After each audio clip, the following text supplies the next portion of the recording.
మీరు చూస్తుంది KB9 news. ప్రతి క్షణం ప్రత్యక్ష ప్రసారం. భారీ ర్యాలీతో శ్రీభరత్ నామినేషన్.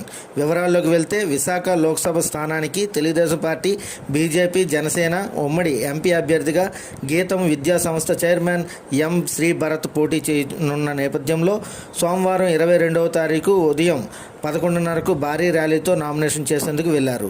దీనికి మద్దతిస్తూ గణబాబు ఆదేశాల మేరకు పశ్చిమ నియోజకవర్గం అధ్యక్షులు మజ్జి మాలనాయుడు ఆధ్వర్యంలో బీజేపీ, జనసేన నాయకులు ఉమ్మడి కూటమై భారీ ర్యాలీతో నామినేషన్కు వెళ్లారు.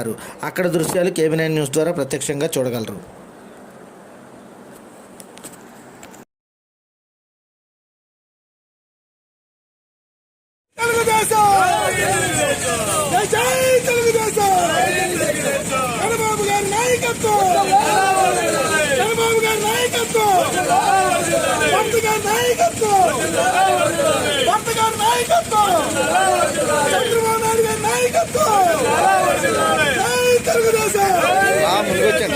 జనసేన